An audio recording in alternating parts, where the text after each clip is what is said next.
Hello everyone! Since I did a post last week on SkySync and everybody thought it was fake or AI generated, I thought I would come on and give you all a tour of what SkySync looks like and the types of things that you can do in here.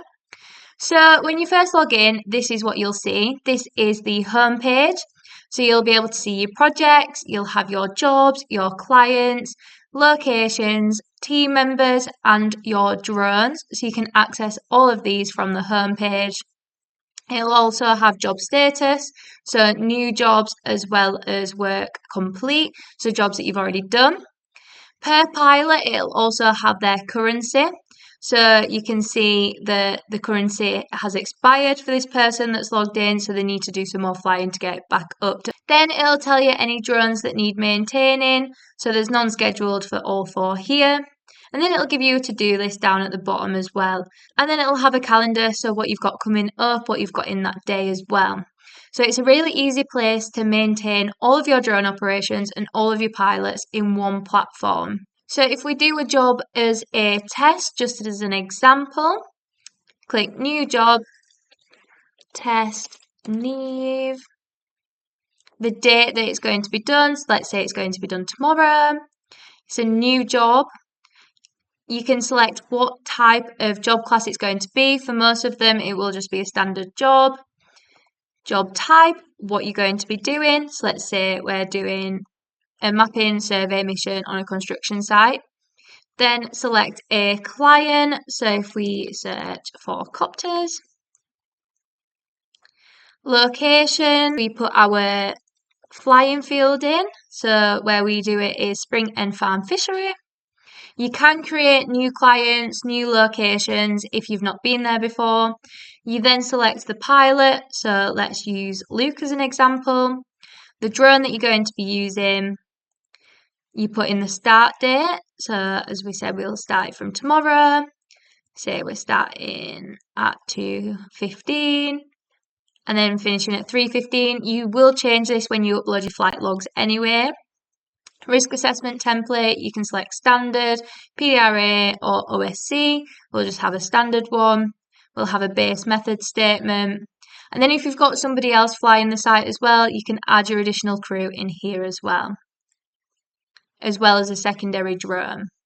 Then all you need to do is save new record, go to manage job, and then here is where you fill everything out. So it has all of your job details there as what you've just put in a moment ago. Because you'll put in the location, it knows exactly where it is. It knows who's flying, it knows what drone you're using, along with the max wind resistance, max flight radius based on the drone that you're using. So you'll just mark that as complete. Then you can fill out a method statement. This isn't required for all of them, but if you do want to do one, then you'll fill that out and just mark complete. Operational notes, again, the same. If you want to do them, mark them out, mark complete. Then this is for before you go to site. You'll go to your initial site survey. This can be completed with AI. Make sure you are checking it though, because some of the details may be wrong in there. So just check that AI's got it right essentially before you then go out onto site. You can then change your airspace, but it usually knows where you are. So G, uncontrolled, mark it as complete. Then if you need to make any notifications of you flying there, so if you want to put out a NOTAM, you can do it here. Mark that as complete. It'll tell you all other airspace users.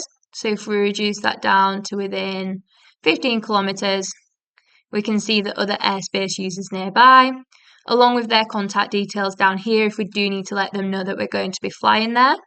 But mark complete. Then it's got the nearest emergency contact should something happen. So the nearest one to our test site is Leeds General Infirmary with opening times and contact details just there, along with the police as well, should you need the police. Mark complete. Then it'll give you a weather forecast. So because we said we were flying tomorrow, we've then got a full weather forecast. So I've said that we're scheduling to fly at 2 o'clock. You can see here that it won't be safe to fly at 2 o'clock. it won't be safe to fly all day tomorrow with the M4E due to the winds. But mark that as complete. She'll tell you any NOTAMs that have been made for the area. So within a 15-kilometre radius of the job location. So I can see here that there's a restriction installed for tomorrow when I was planning to fly of a BV loss mission that's going on there. So again, I might consider reorganising when I'm going to fly.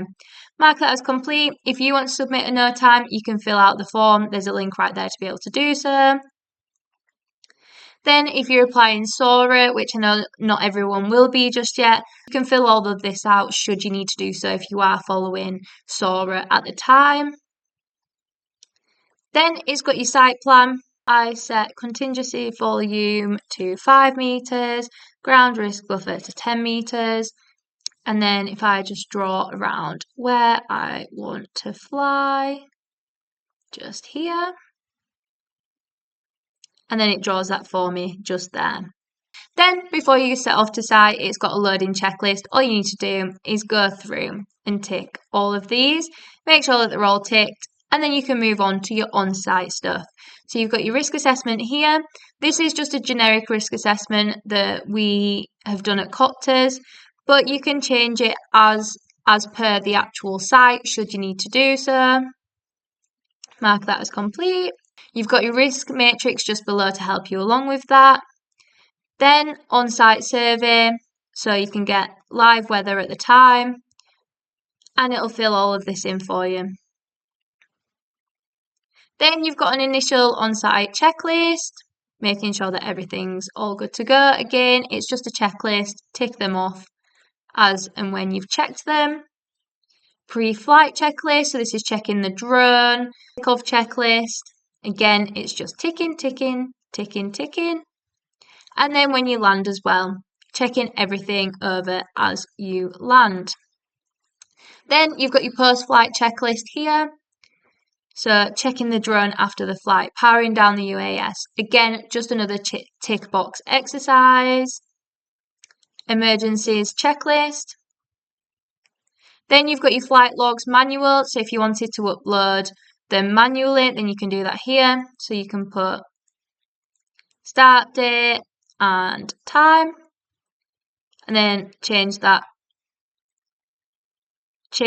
as per when you actually took off and when you landed.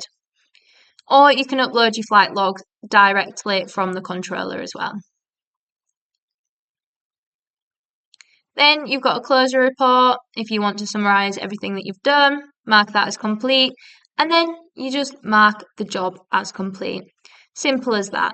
Any of you guys do have any questions around SkySync, just give me a call, drop me a message, or give Copters a call. We'd be more than happy to help. Hope this helps everyone. Bye.